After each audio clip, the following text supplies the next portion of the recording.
আবহাওয়ার খবরের দিকে এবার নজর রাখতে হচ্ছে। সকালে এবং রাতে হালকা শীতের আমেজ উত্তরবঙ্গ এবং পশ্চিমাঞ্চলের জেলায়।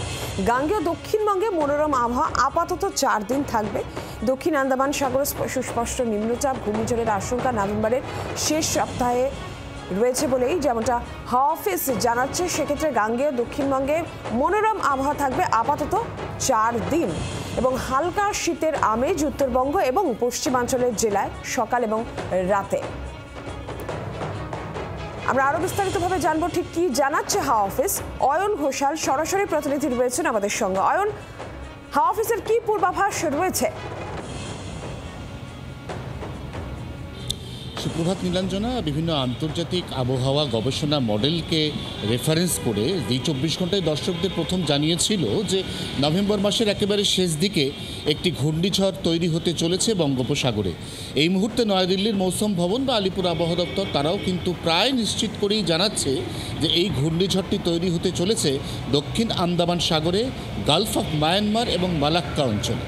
এবং এই ঘূর্ণিঝড়ের কোনো প্রত্যক্ষ প্রভাব পশ্চিমবঙ্গের কোথাও নেই, এটা যেমন ঠিক তেমনই পরোক্ষ প্রভাবে শীতের আমেজ সম্পূর্ণ মাটি হতে চলেছে, এটাও কিন্তু অস্বীকার করার কোনো উপায় নেই। শীতের শত্রু হতে চলেছে সানোয়ার নামের ওই ঘূর্ণিঝড়, যা ঘূর্ণিঝড়ে পরিণত হওয়ার পরে নামকরণ করা হবে অ্যাজ পার প্রোটোকল। এই মুহূর্তে দক্ষিণবঙ্গের আকাশ মোটের ওপর পরিষ্কার। আগামী 4 দিন আকাশ এরকমই পরিষ্কার থাকবে। বাতাসে খুব বেশি জলীয় বাষ্প বেড়ে যাওয়ার কোনো আশঙ্কা থাকছে না দক্ষিণ এবং উত্তরবঙ্গে। উত্তরবঙ্গের ওপর দিয়ে এই মুহূর্তে পশ্চিমী ঝঞ্ঝা পাস করছে, অর্থাৎ দার্জিলিং এবং কালিম্পংয়ে আজ অথবা আগামীকাল খুব হালকা থেকে মাঝারি বৃষ্টি হতে পারে। বাকি উত্তরবঙ্গ সম্পূর্ণ খটখটে শুকনো থাকবে।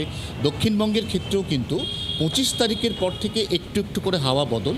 27 বা 28 তারিখের পর থেকে একেবারে ডিসেম্বর মাসের 2 বা 3 তারিখ পর্যন্ত দক্ষিণবঙ্গের উপকূল এবং তার লাগোয়া জেলাতে বজ্রবিদ্যুৎ সহ বৃষ্টি, তার সঙ্গে দমকা ঝোড়ো হাওয়া, যার পরিমাপ 40 থেকে 45 কিলোমিটার হতে পারে উপকূলের কোনো কোনো জায়গায়। অর্থাৎ শীতের আমেজ নভেম্বরের শেষ দিকে সম্পূর্ণ মাটি হবে। আবার জাঁকিয়ে শীতের প্রথম পরশ পেতে রাজ্যবাসীকে খুব সম্ভবত অপেক্ষা করতে হবে ডিসেম্বর মাসের 10 বা 11 তারিখ পর্যন্ত। আসার কথা একটাই নীলাঞ্জনা, 10 তারিখ থেকে শুরু হওয়া ওই শীতের স্পেল অন্তত বড়দিন অর্থাৎ 25শে ডিসেম্বর পর্যন্ত চলতে পারে বলে পূর্বাভাস দিচ্ছে আলিপুর আবহাওয়া দপ্তর। বাংলার আওয়াজ, বাঙালির আবেগ, জি 24 ঘন্টা।